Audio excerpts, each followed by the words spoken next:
세월이 흘러 모세는 자라 어른이 되었습니다. 어느 날 모세는 자기 백성인 히브리 사람들을 찾아갔습니다.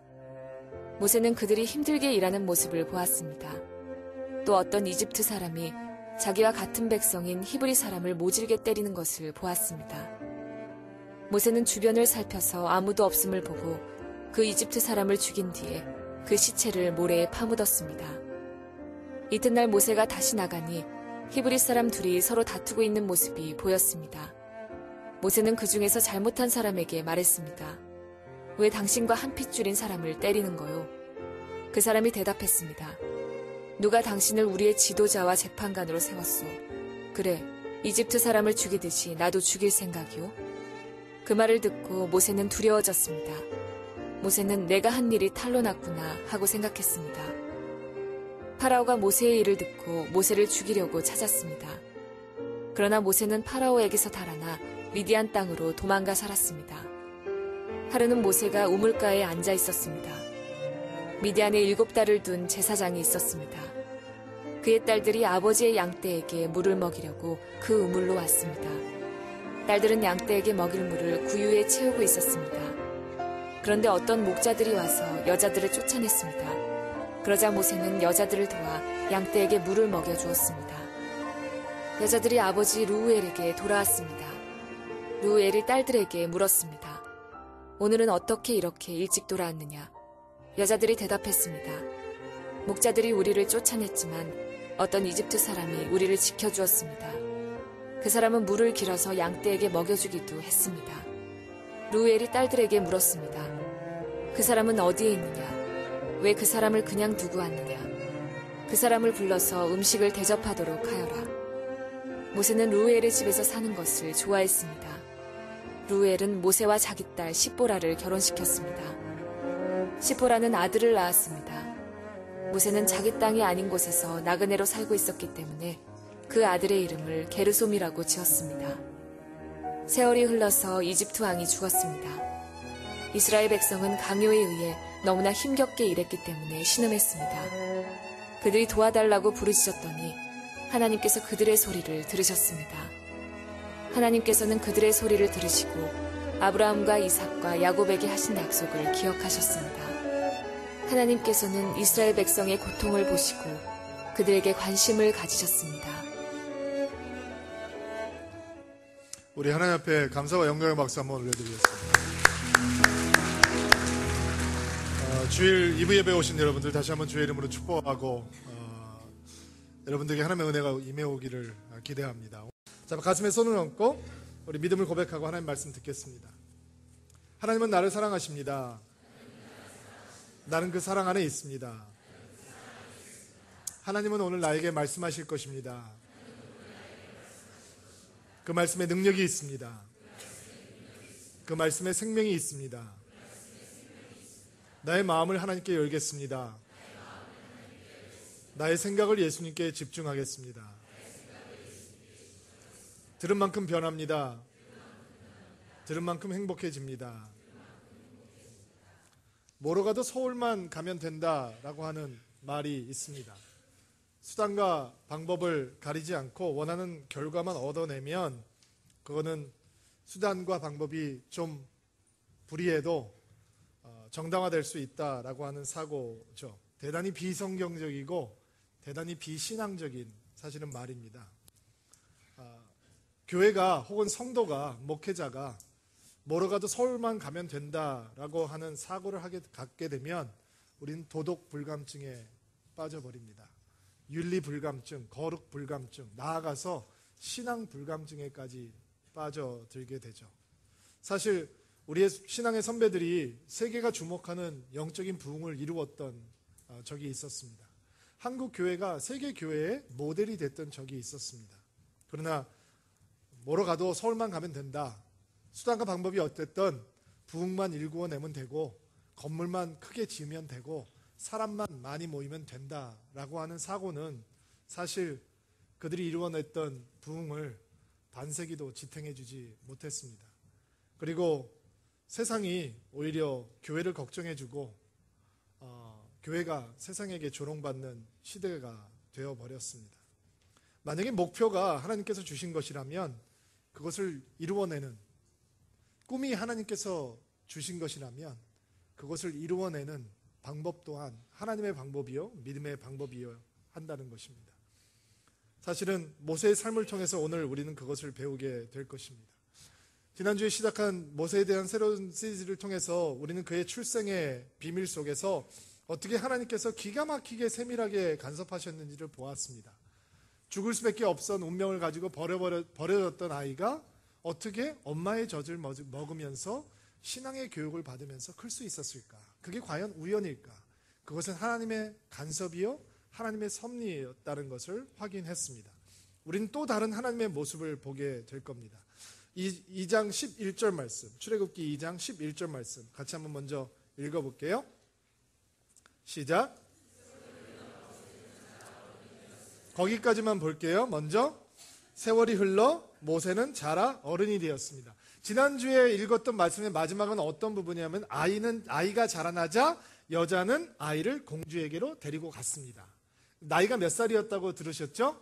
보통 젖을 뗄 나이가 문자적으로 젖을 뗐다는 나이 한 3살 정도일 수도 있고 공국을 시작하기 바로 전 나이일 수도 있다라고 설명을 드렸죠.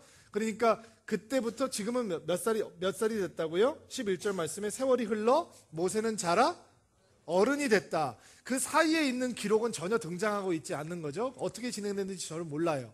고대 역사가들이 모세가 어떻게 살았다라고 얘기하는 이야기들이 등장을 하기는 하거든요. 막 수십만의 군대를 이끌고 에티오피아와 전쟁에 나갔다는 얘기, 그가 어떻게 승전을 이루었다는 얘기들이 역사가들의 글을 통해서는 전해지는데 성경은 사실은 그 부분에 대해서는 침묵하고 있어요. 그런데 어른이 됐을 때 과연 모세에게 어떤 내면의 변화가 있었든지 출애굽기에서는 설명이 잘 안 되는데 사도행전에 보면 그 설명이 등장을 합니다. 사도행전 7장 23절 말씀 한번 읽어볼게요. 시작.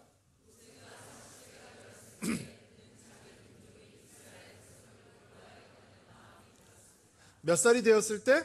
40세가 되었을 때. 그러니까 어른이 되었을 때라고 하는 얘기는 40세가 되었다는 얘기예요. 자, 어떤 내면의 변화가 있었는지는 모르겠어요. 그동안 잊고 살았던 동족을 다시 기억하게 됐는지, 그동안 잊어버리고 살았던 하나님의 약속을 다시 기억하게 됐는지 확실하진 않지만 모세가 40세가 되었을 때 이집트의 왕자로 살고 있던 모세의 마음 가운데 어떤 심각한 내적인 변화가 있었던 것 같아요. 그리고 그 내적인 변화가 구체적으로 어떤 모습인지를 히브리서를 보면은 우리가 찾아낼 수 있어요.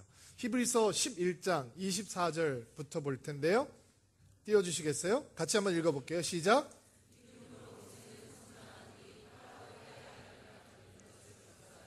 25절. 그는 잠시 동안 죄의 즐거움을 누리는 것보다는 하나님의 백성들과 함께 고난받는 것을 택하였습니다.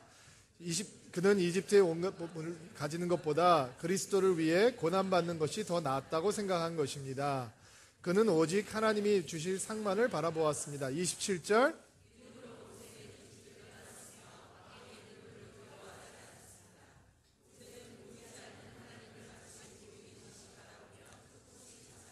자, 히브리서의 기록을 보면 모세가 경험했던 그 내적인 변화가 무엇인지를 좀 볼 수 있는데요. 24절 다시 띄워주세요. 자, 24절을 보니까 모세는 성장한 뒤에 파라오의 딸의 아들이라고 불리는 것을 거절했습니다 라고 얘기했죠. 그가 경험했던 내적인 변화는 뭐냐면 그는 삐뚤어진 정체성을 거절하기 시작했다는 거예요. 삐뚤어진 정체성을 거절하기 시작했다는 거예요. 자, 생각해 보세요. 파라오의 딸의 아들이다. 여러분, 이거 대단한 신분이에요. 우린 그런 거를 못 얻어서 난리잖아요. 사실은 출애굽 시기를 언제 잡느냐에 따라서 달라질 수 있지만 두 가지 학설이 있는데 한 가지 학설은 여기서 등장하고 있는 파라오의 딸이라고 하는 여인이 외동딸이었기 때문에 실제로 이집트의 여왕이 됐다라는 거예요. 그리고 그에게는 어떤 자식도 없었다는 거예요. 그렇다면 이집트의 왕자였던 모세는 실제로 파라오가 될 수 있는 라인의 선상에 서 있는 사람이라는 거예요. 엄청난 거죠. 그 정체성이라고 하는 것은 엄청난 거예요. 공주의 아들이라고만 해도 대단한데 황제가 될 수 있는 파라오라고 하는 신의 아들이라고 하는 자리에 오를 수 있는 그 강대국의 최고의 권력자가 될 수 있는 라인에 서 있는 사람이다라고 하는 것은 보통 사람들이 꿈꿀 수 없는 정체성이에요. 그런데 그는 그것을 단번에 거절하기 시작했다는 거예요. 저는 이번에 성지순례 가서 로마 가서 좀 고생했어요. 가이드가 좀 별로 안 좋아서. 로마 가는 분은 저한테 꼭 전화 한번 하고 가세요. 그 회사 쓰지 않으셨으면 좋겠어요. 근데 제가 그냥 속상해서 자꾸 얘기하면 덕이 안 되니까 입을 닫고 있었는데, 제가 친구를 만나서, 얼마 전에 친구 목사님 만나서 이제 성지순례 갔다 온 얘기를 했는데, 그 친구도 성지를 갔다 왔더라고요. 그러면서 이제 대화가 우연히 이제 그런 쪽으로 번지게 됐어요. 근데 그분이 제 친구 목사님 이런 얘기를 하는 거예요. 그 성지를 갔는데 그 안내해 주시는 분이 목사님이 나오셨대요. 성지를 가면 목사님들이 나오시기도 하니까. 근데 목사님께서 그 설명을 안 하시고 내가 누구를 안내를 했고 어느 목사님을 안내했고, 이제 유명하신 분들인 거죠. 유명한 목사님을 안내했고 저런 사람을 안내했고 막 그런 얘기를 했다는 거예요. 그러니까 교인들이 마음이 너무 불편해졌다는 거예요. 여러분, 그게 어떻게 자랑거리가 돼요? 여행을 온 사람을 안내해 준 게 자랑거리인 거예요. 그러면 그 사람한테 가서 그분 기억나세요? 라고 하면 뭐라고 얘기할까요? 기억날까 안 날까요? 목사라는 것도 잊어버렸을걸요? 근데 우리는 그렇게 드러내고 싶어 해요. 내가 누구를 아네. 내가 누구와 함께 뭐를 하네. 어떻게든지 얘기를 해보고 싶어요. 교회를 와서도 자꾸 세상에서 내가 어떤 사람이라는 것을 드러내고 싶어 하는 것이죠. 그러나 모세는 정반대였단 말이에요. 드러낼 것이 너무도 많은 사람이에요. 그런데 그는 그 모든 삐뚤어진 정체성을 버리기로 작정했어요. 왜요? 하나님의 백성이라고 하는 사실, 하나님의 사람이라고 하는 사실, 하나님의 약속을 받은 사람이라는 것을 기억해냈기 때문이죠. 파라오의 딸의 아들이라는 정체성보다 하나님으로부터 오는 정체성을 더 소중하게 생각했다는 거예요. 제가 여러분들에게, 신목사와 제가 여러분들에게 약속드릴 수 있는 것이 있어요. 저희는 여러분들이 이 문을 걸어 들어오는 순간 여러분의 정체성은 딱 한 가지예요. 예수 그리스도의 보혈로 씻김을 받은 하나님의 자녀. 은혜스러운 얘기예요. 아멘 하세요. 여러분들 중에서는 굉장히 똑똑한 분도 계시고요. 너무너무 세상에서 잘 나가는 분들도 계실 수 있겠죠. 여러분들 가운데서는 힘을 가지고 계시는 분들도 있고요. 남들이 보면 부러워할 만한 재물을 가지고 있는 분들이 있을 거예요. 근데 저희는 그거 보지 않아요.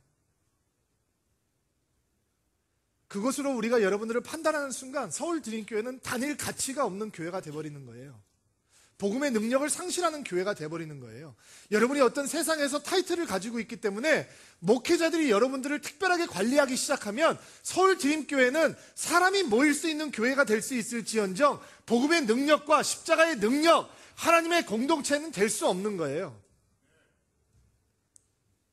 우리가 어떤 정체성으로 살 거냐? 세상에서는 여러분 명함 가셔도 사셔도 돼요. 그러나 그리스도의 공동체 안에 들어왔을 땐 우리는 형제요 자매인 거예요. 아멘? 이 교회는 버릇이 없어. 막 나이도 어린 사람들이 형제님 자매님, 그게 아니고 여러분의 타이틀보다 더 중요한 건 하나님께서 주시는 정체성인 거예요. 모세가 그거를 깨닫기 시작하니까 파라오의 딸이라고 불리는 것보다 하나님의 사람으로 불리는 것을 더 소중하게 생각하는 거예요. 자, 25절 떼어보세요.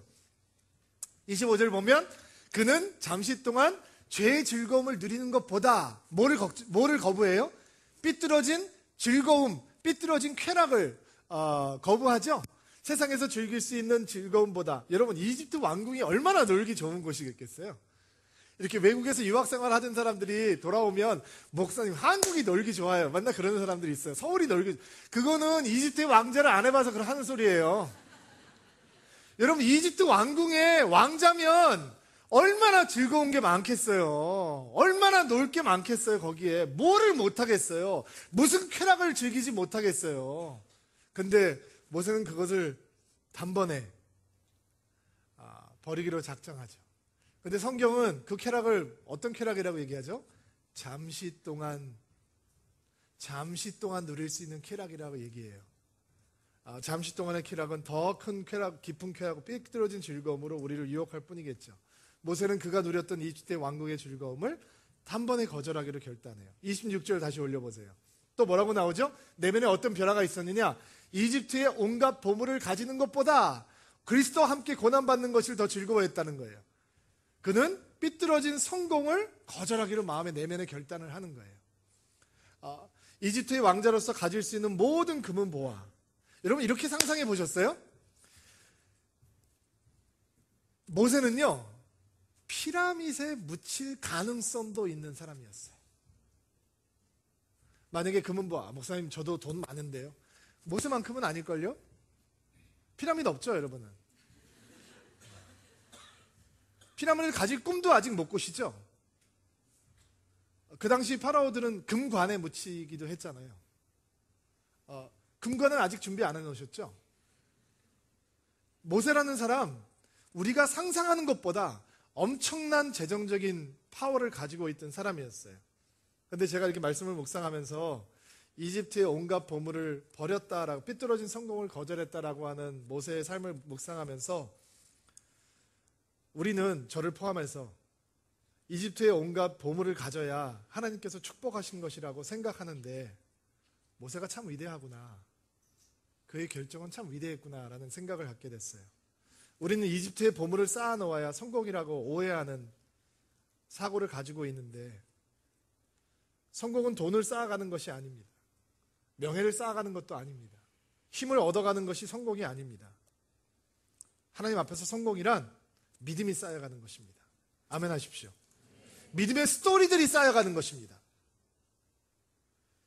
은혜가 쌓여가야, 하나님을 만나는 체험이 쌓여가야, 경험이 쌓여가야, 하나님 앞에서 나의 영적인 파워가 쌓여가야 그것을 성공이라고 하는 것입니다. 하나님께 빼앗겨야 되는 소중한 마음을 이집트의 보물에 빼앗기지 않도록 모세가 세상의 보물을 버리는 것입니다. 그런 내면의 변화가 모세에게 있는 거예요. 27절 올려보세요. 27절에 보면은 믿음으로 이집트를 떠났으며 왕의 분노를 두려워하지 않다 그랬죠. 자, 삐뚤어진 두려움을 거절해요. 모세의 내면에 그런 변화가 있었어요. 모세는 이스라엘을 이집트 땅에서 구원해야 되는 하나님의 도구였어요. 그는 파라오라고 하는 절대 군주와 맞서서 싸워야 했어요. 근데 그를 겁내고 떨어서야 어떻게 하나님의 메시지를 전할 수 있겠어요? 파라오를 두려워하지 않는 사람이 누가 있겠어요? 파라오의 옆에서 살던 사람이 어떻게 그 파라오를 두려워하지 않겠어요? 그러나 40세가 되었을 때 어떤 내면의 거룩한 충격이 임하기 시작하고 변화가 임하기 시작하는데 두려워할 사람을 두려워하지 않게 돼요. 왜요? 저분이 보이기 시작하는 거예요. 하나님이 보이기 시작하는 거예요. 자기에게 있는 믿음의 능력을 믿기 시작하는 것이죠. 그러면 그의 인생이 제대로 풀려야죠. 어떻게 풀리나 한번 볼까요? 11절, 12절 말씀 같이 한번 읽어주시겠어요? 시작.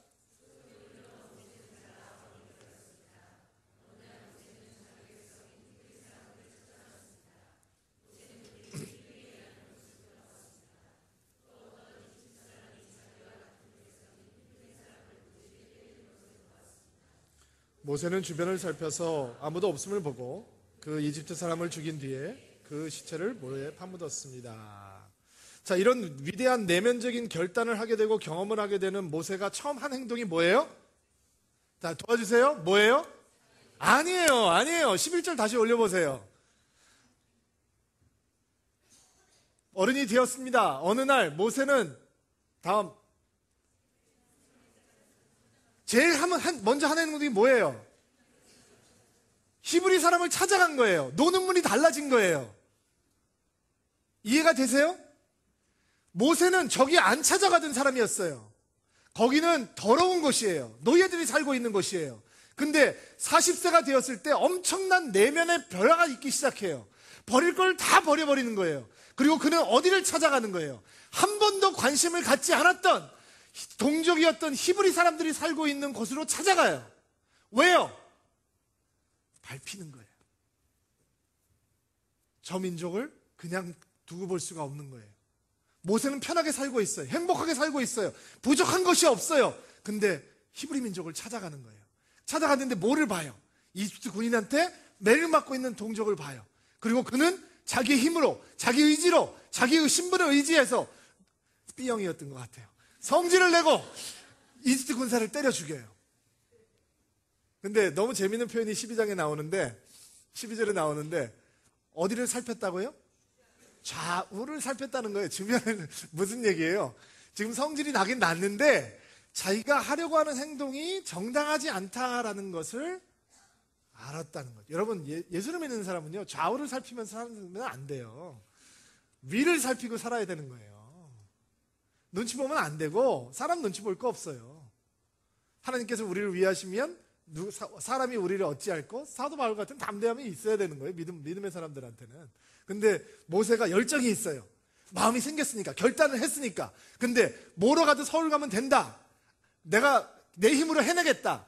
방법이 하나님의 길이어야 된다고 얘기했죠. 폭력은 하나님의 길이에요, 아니에요? 아니에요. 그리고 사람을 때려 죽이고 모래 속에다 파묻어 버렸어요. 13절 말씀 보세요. 또 시작.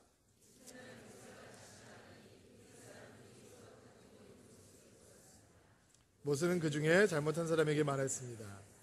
왜 당신과 한 핏 줄인 사람을 때리는 거요? 자, 그는 다시 히브리 사람들에게 가요. 왜 갔을까요?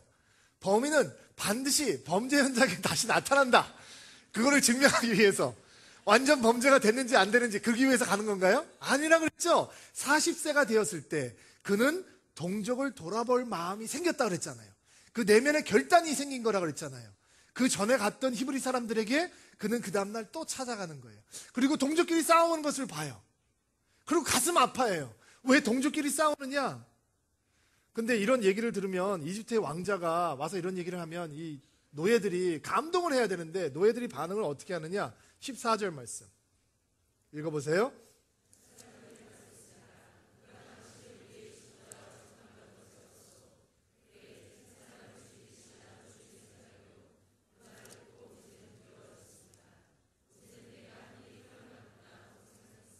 아니, 고개도 못 돌아내는 노예들인데 오히려 모세에게 대들고 따지고 나오죠. 누가 너를 우리의 재판관으로 삼았냐? 누가 너를 우리의 리더로 삼았냐? 모세에게 멘붕이 오는 거예요. 멘탈 붕괴가 오는 거죠. 이게 납득이 안 되는 거예요. 지금 모세는 엄청난 것을 다 버리고 하나님의 길을 가겠다고 지금 작정을 하고 내면의 변화가 생겼는데, 그러면 히브리 사람들한테 딱 가면 사람들이 사율 종대로 쫙 서서 우리의 위대한 영도자가 오셨다, 민족의 구원자가 오셨다, 막 할렐루야 코러스를 불러줘야 되는데 그런 게 없는 거죠. 그런 게 없이 오히려 모세를 향해서 당치도 않게 대들고 고마워하지도 않고 감동도 안 하는 거예요. 여러분, 하나님의 비전이 임해와도 하나님의 방법으로 하지 않으면 거기에 인간의 의지와 인간의 힘과 인간의 이 술수가들이 등장을 하면 하나님의 사람도 이렇게 치욕을 당하는 것이죠. 아마 이런 것을 기대하고 모세가 40세의 나이에 인생의 터닝포인트를 돌았던 게 아니었을 거예요. 그런데 우리는 모세가 히브리 사람들을 돌아보기 위해서 갔다가 저질렀던 이 폭력 살인 행각 속에 숨겨있는 모세의 속생각, 속사고를 읽어내야 되는데, 사실은 사도행전에 그 이야기가 등장을 하거든요. 사도행전 7장 23절부터 25절 말씀인데, 23절 제가 읽을게요. 24절 여러분이 읽으시고 25절 같이 읽어요. 모세가 40세 되었을 때 자기 동족인 이스라엘 백성을 돌아봐야겠다는 마음이 들었습니다.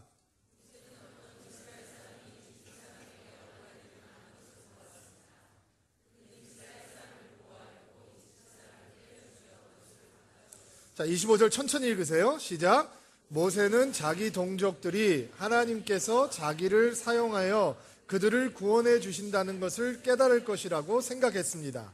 하지만 그들은 깨닫지 못했습니다. 자, 모세가 왜 이집트 군사를 향해서 폭력을 행사하는 것을 주저하지 않았는가? 자기 동족 이스라엘 사람들이 하나님께서 모세를 사용해서 그들을 구원해 주실 것이라는 것을 깨닫기를 원했다는 거예요. 야, 내가 너희 민족의 영도자야. 내가 영웅이야. 내가 지금 이 이집트 군사를 때려 죽였지. 너희들은 못한 일을 내가 했지. 내가 너희들을 이집트에서 꺼집어내서 저 약속의 땅으로 인도해 줄 그 지도자야 라고 하는 것을 드러내고 싶었다는 거예요. 그것을 이스라엘 백성들이 깨달아 주기를 원했다는 거예요. 그런데 그들이 깨닫지 못했다는 거죠. 자신의 생각을 의지하고 자신의 힘을 의지하고 자기의 열정만을 의지하고 망설임 없이 행동했던 모세는 처참하게 실패를 경험하게 됩니다. 그리고 자신의 동족들에게 거절을 당하고 오히려 자기의 목숨까지 위태로워지는 일이 생겼습니다. 우리 출애굽기 2장 15절 말씀 읽어보세요. 시작.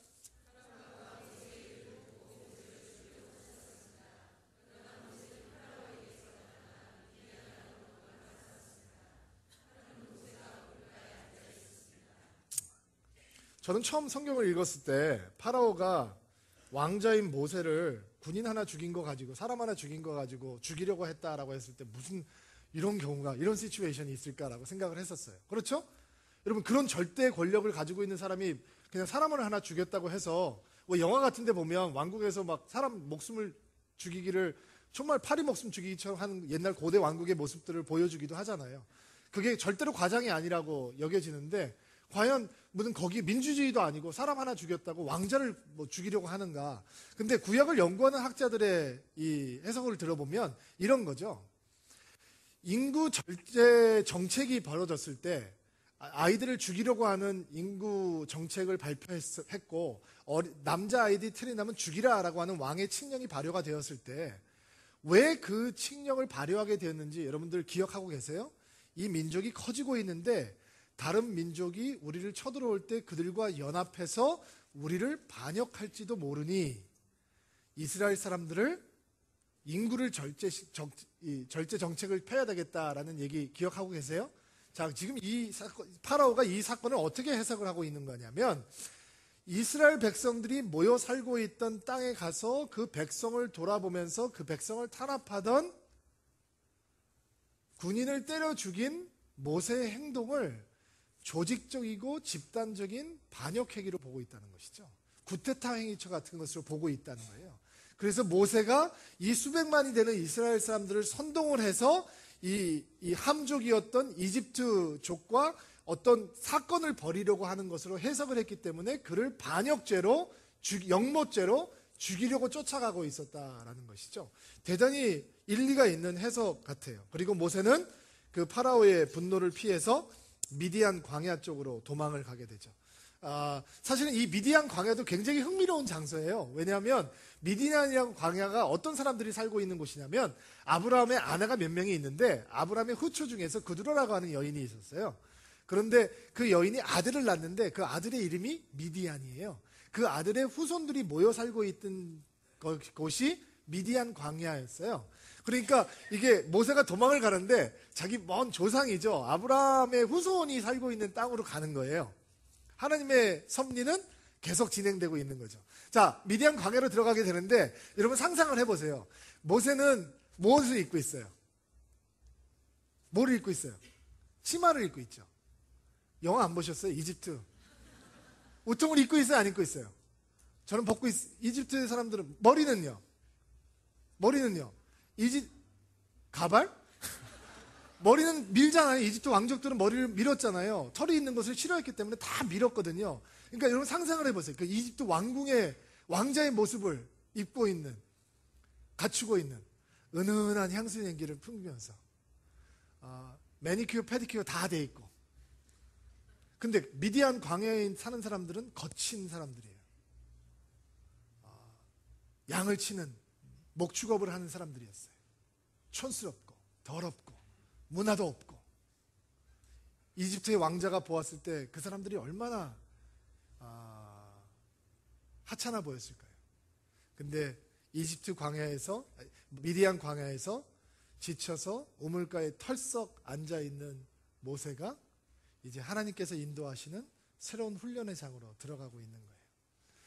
바로 광야 학교라고 하는 훈련의 장이에요. 사실은 모세는 입학식이 진행되고 있는지도 몰랐을 거예요. 그러나 하나님께서는 모세를 미디안 광야에서 광야 학교에 입학시키고 있었어요. 여러분, 광야 학교는요, 자원 입학할 수가 없어요. 오직 하나님께서만 입학시킬 수 있어요. 자퇴 불가능해요. 졸업, 하나님께서 졸업해야 시켜주시는 거예요. 모세는 계속 낙제해요. 몇 년 동안? 40년 동안. 그리고 광야 학교에 머물게 돼요. 미디안 광야에서 어떤 일이 벌어지는지 성경은 우리에게 자세하게 설명해 주지 않아요. 사실은 다음 주에 볼 출애굽기 3장은 그 40년의 광야 학교가 끝나는 졸업식이에요. 그런데 그 광야 학교 40년 동안 어떤 일이 있었는지를 설명해 주지는 않지만 출애굽 여정에서 보여주는 이 모세의 모습을 보면 아, 이래서 광야가 필요했던 거구나라고 우리가 깨달을 수 있어요. 저는 이번 주에 설교를 준비하면서 서울 드림교회 오시는 많은 성도님들께서 아마 지금 광야 같은 시간을 통과하는 분들도 많이 계실 거다라는 생각이 들었어요.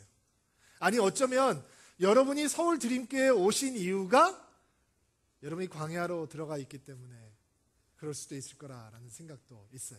어떤 분들은 이집트의 왕궁 같은 곳에서 편안하게 지내시다가 서울 드림교회에 오셨기 때문에 광야가 시작되는 분들도 있을 거라는 생각도 해봐요.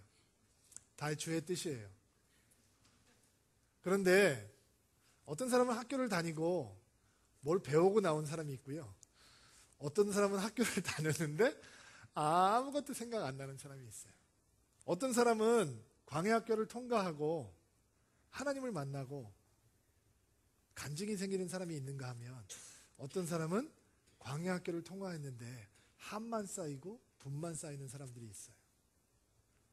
오늘 하나님께서 과연 모세에게 왜 광야라고 하는 훈련의 시간을 허락해 주셨는지 제가 여러분들의 그 이유를 4가지로 설명을 해드릴 거예요. 그것이 여러분들이 오늘 적용 포인트가 되셨으면 좋겠어요. 묵상하시면서 한 주간 지내실 수 있게 되기를 바랍니다. 첫 번째, 광야 학교가 왜 필요하냐? 하나님께서 왜 허락하셨냐? 첫 번째, 광야 학교에서 모세가 배우는 것은 약한 자를 하나님의 방법으로 돕는 거예요. 약한 자를 하나님의 방법으로 돕는 것. 여러분, 약한 자가 누구였어요? 이집트에서? 히브리 사람들이었어요. 그리고 모세는 누구의 방법으로 도왔어요? 자신의 방법으로 도왔어요. 그리고 결과는 어땠어요? 처참하게 실패해요. 자, 미디안 광야로 옵니다. 그리고 약자를 만나요. 약자는 누구냐면 르우엘이라고 하는 미디안 제사장의 7딸이었어요. 아들이 없었기 때문에 딸들이 양을 쳤던 것 같아요. 그런데 거기에 깡패 목자들이 있었어요. 건달들이 있었던 것 같아요. 양을 물을 먹이러 우물가로 나오면 이 건달 목자들이 이 여자들을 못살게 구르는 모양이에요. 그래서 늘 고생을 했던 것 같아요. 근데 모세가 또 못살게 구는 깡패 목자들을 만나요. 여러분 교회 와서 일을 하다가 이렇게 상처를 받은 사람은 딴 교회를 간 다음에 뭐라 그래요? 교회에서 일하면 안 돼. 깊이 들어가면 안 돼. 2발 다 담그면 안 돼. 이런 얘기 하잖아요. 소급을 하다가 상처를 받으면 뭐라 그래요? 소급을 하면 안 돼. 그냥 사람하고 친해지면 절대로 좋은 거 하나도 없어. 이렇게 얘기를 하게 돼 있잖아요. 지금 모세가 왜 미디안 광야에 와 있어요? 남의 일에 참견하다 그렇게 된 거 아니에요. 히브리 노예가 매를 맞아요. 자기가 구원자가 되면 돼요. 나중에 몽땅 끌고 나가면 돼요. 한 명 매 맞는 거 그냥 눈 감으면 되는 거예요. 근데 성격이 급하고 마음이 생겨서 참견을 했잖아요. 지나치게 참견했죠. 사람을 때려서 죽일 만큼. 그러면 지금 이 여자들이 고난받고 있어요. 깡패들이 와서 못살게 굴고 있어요. 그럼 뭐라고 생각을 해야 돼요? 이번에는 참견하지 말자. 이집트를 생각하자. 라고 생각해야 되는데 그가 간섭해요. 그리고 성경은 뭐라고 얘기하죠? 누가 죽나요? 죽어요? 안 죽어요? 아무도 안 죽죠. 그리고 여인들을 도와요. 르우엘이라고 하는 제사장이 깜짝 놀라요. 너희들 왜 이렇게 일찍 집에 들어왔어? 너 어떻게 된 거야? 딸들이 자초지경을 설명하죠. 웬 이집트 사람이. 무슨 얘기예요? 이집트 옷을 그대로 입고 있었다는 얘기죠. 웬 이집트 사람이, 돈 많아 보이는 사람이 갑자기 힘을 발휘해서 깡패들을 쫓아내고 물을 먹이게 도와주었습니다. 여러분, 모세는 하나님의 일을 하나님의 방법으로 하는 것을 광야 학교에서 배우는 거예요. 여러분, 하나님 섬기고 싶으시죠? 하나님 일하고 싶으시죠? 아멘 하세요. 안 하고 싶으세요? 그러면 안 되죠. 하나님이 일을 하고 싶어야죠. 근데 사람의 방법으로 하면 여러분은 쓸데없는 사람이 되는 거예요. 쓸모없는 사람들이 되어버리는 거예요. 하나님께서 우리에게 꿈을 주세요. 근데 그 꿈을 이루는 방법도 하나님의 방법이어야지 여러분이 쓸모있는 사람이 되는 거예요. 하나님께서 여러분에게 비전을 주세요. 근데 여러분의 방법으로 하면 여러분은 일감이 되는 거예요. 하나님께서 꿈을 주세요. 근데 하나님의 방법으로 하면 여러분은 일꾼이 되는 거예요. 모세는 광야를 통해서 하나님의 일을 하나님의 방법으로 하는 것을 배우게 되는 것이죠. 두 번째, 광야학교에서 40세의 젊은 왕자 모세는 기다리는 것을 배워요. 하나님의 때를 기다리는 것을. 여러분, 모세가 성격이 급해요. 거칠어요. 근데 그렇게 거칠고 급했던 모세가 하나님을 따라가려면, 하나님보다 앞서지 않으려면 어떻게 해야 되겠어요? 믿음이 더 생겨야 되는 거예요. 여러분, 이거 아세요? 성질이 믿음보다 더 큰 사람들이 있어요. 모세가 출애굽의 여정을 보면 딱 한 번, 40년 동안 딱 한 번 성질이 믿음보다 컸어요. 그리고 그것 때문에 약속의 땅에 못 들어가요. 성지순례를 가면 그 모세가 그 성질 때문에 약속의 땅에 들어가지 못하고 눈물을 흘리며 그 가나안 땅을 받던 곳에 갈 수 있어요. 거기에 교회가 서 있어요. 여러분, 성질이 믿음보다 크면 하나님이 일 못해요. 하나님은 무엇을 기다리시는 건지 아세요? 모세의 믿음이, 하나님을 향한 신뢰가, 하나님을 향한 헌신이 성질보다 더 깊어지기를 기다리고 계셨던 거예요. 이 성질 급한 모세가 민족의 구원자예요. 영도자가 되고 싶지만 하나님께서는 그를 계속 낙제시키세요. 깎이고 또 깎이고, 없어지고 또 없어지고, 무너지고 또 무너질 때까지. 그리고 그 결과가 과연 어떤 것인지 우리는 출애굽의 여정을 통해서 보게 될 것입니다. 여러분, 기도하고 있는 내용 아직 안 이루어진 거 있어요? 하나님께서 여러분들에게 기다리시라고 말씀하시는 거예요. 여러분이 깎이고 나면, 여러분이 준비되고 나면, 여러분들이 감당할 수 없는 이 은혜의 폭풍 가운데 하나님께서 여러분을 두실 거예요. 세 번째, 광야학교에서 모세는 소중한 만남을 얻게 되는 것입니다. 결혼도 했어요. 근데 결혼이 소중한 만남이라기보다는 사실 모세에게는 이 르우엘이라고 하는 제사장과의 만남이 굉장히 중요한 만남이 됩니다. 구약에서 엘이라고 하는 이름이 등장을 하면 무조건 하나님이다라고 생각하시면 됩니다. 엘이라고 하는 것은 하나님입니다. 그러면 엘이 들어간 이름은 하나님과 연관이 있는 거죠. 아시겠어요? 르우엘은 하나님의 친구란 뜻이에요. 지금 이게 여호와를 경외하는 제사장은 아닌 것 같은데, 그가 출애굽의 여정에서 모세와의 관계를 보면 그가 하나님을 경외하는 사람으로 변화되고 모세에게 없어서는 안 되는 아주 중요한 멘토가 돼가는 것을 볼 수 있어요. 여러분, 광야학교를 통과하실 때 관계가 남아야 돼요. 보석 같은 관계들이 남아 있어야 돼요. 사람이 남아 있어야 된다는 거예요. 광야를 지났는데 내 주변에 사람이 아무도 없다. 그거는 진짜 문제가 있는 거예요. 모세는 광야학교를 통과하죠. 그리고 그가 그 광야학교를 통과했을 때는 이 르우엘이라고 하는, 구약에는 또 이드로라는 이름으로도 등장을 하고 호밥이라는 이름으로도 등장을 하는데, 아주 지혜로운 멘토가 그 옆을 지키고 있게 돼요. 자, 네 번째, 마지막입니다. 광야학교에서 모세가 배우는 가장 중요한 것은 사실은 사람에 대한 것이 아닙니다.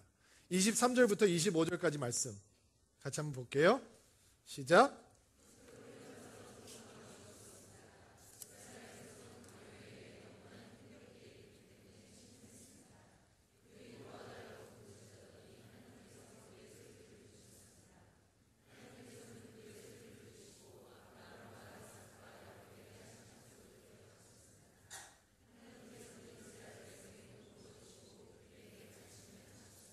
자, 여러분께서 좀 주의를 기울이셔야 되는 단어들이 있어요. 주보를 가지고 계신 분들은 주보를 펴보시고 23절에 맨 마지막 줄에 들으셨습니다. 24절 들으시고, 그 다음에 밑줄 치세요. 기억하셨습니다. 25절에 보시고, 그 다음에 밑줄 치세요. 관심을 가지셨습니다. 관심을 가졌다라는 표현보다는 돌아보셨다라고 하는 표현이 조금 더 원어적으로 충실한 번역일 수 있어요. 자, 들으셨습니다. 기억하셨습니다. 보셨습니다. 관심을 가지셨습니다. 돌아보셨습니다.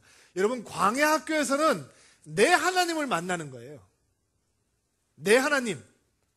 아브라함의 하나님, 이삭의 하나님, 야곱의 하나님, 우리 할아버지의 하나님, 우리 어머님의 하나님, 우리 아버님의 하나님, 우리 목사님의 하나님, 내 예수 잘 믿는 친구의 하나님, 그 하나님이 아니라 나의 하나님을 만나는 곳이 광야라는 거예요. 광야는 하나님이 얼마나 크신 분인지, 신실하신 분인지, 우리를 자상하게 돌아볼 수 있는 분인지 보고 배우고 만나는 곳이에요. 이집트의 궁전에서는 만날 수 없던 하나님을 미디안 광야에서는 만날 수 있어요. 이집트에서는 깨어지지 않는 모세가 미디안 광야에서는 깨어지고 들으시고 보시고 관심을 가지시고 기억하시고 돌아보시는 하나님을 만나게 되는 거예요. 목사님, 그런 말이 여기 어디 나와 있어요? 여러분, 출애굽 사건 가운데 가장 감격스러운 사건은 홍해가 갈라지는 사건인데, 홍해 앞에 수백만 명의 이스라엘 백성들이 쓰고 뒤에 바로의 군사들이, 이집트 군사들이 이스라엘 사람들을 죽이기 위해서 쫓아올 때 모세가 뭐라 그러는지 아세요? 너희는 비켜 있어 잠잠히 이제 여호와가 너희에게 구원을 베푸실 것을 보라. 그에게는 추호의 의심도 없는 거예요. 왜요? 그는 광야 40년 동안 들으시고 기억하시고 보시고 돌보시는 하나님을 만나는 거예요. 그는 낮아졌어요. 그는 가난해졌어요. 자기 양이 아니에요. 자기 장인의 양을 치는 싹군 목자였어요. 그러나 그는 40년 동안의 광야 학교를 통해서 들으시고 보시고 기억하시고 돌보시는 하나님을 체험하고 만나는 거예요. 그러나 위기가 오니까 뭐라고 얘기하냐면, 너희는 잠잠히 있어 그 하나님께서 너희를 어떻게 구원하시는지 볼지어다 라고 선포가 가능한 거예요. 광야학교를 지나면서 고생만 하고 졸업하는 거 아무 의미 없죠. 광야학교를 통해서는 하나님을 뜨겁게 만나야 되는 거예요. 지금 광야 같은 시간을 보내고 계시는 분들, 그런 만남이 있게 되기를 주의 이름으로 축복합니다. 또 여러분에게 어떤 광야의 시간이 다가올 때 여러분, 그런 하나님을 만나는 축복이 모든 드림인들에게 있게 되기를 주의 이름으로 축원합니다. 같이 한번 기도하겠습니다. 주님, 모세를 광야로 인도하신 하나님의 은혜가 때로는 우리를 광야로 인도하실 것을 압니다. 거기서 하나님을 제대로 만날 수 있는 드림인들 되게 하시고, 거기서 더 큰 하나님과 더 깊은 친밀한 교제가 일어나는 드림인들이 될 수 있도록 주께서 은혜를 베풀어 주옵소서. 말씀대로 사는 드림인들이 되게 하옵소서. 예수님의 이름으로 기도하옵나이다.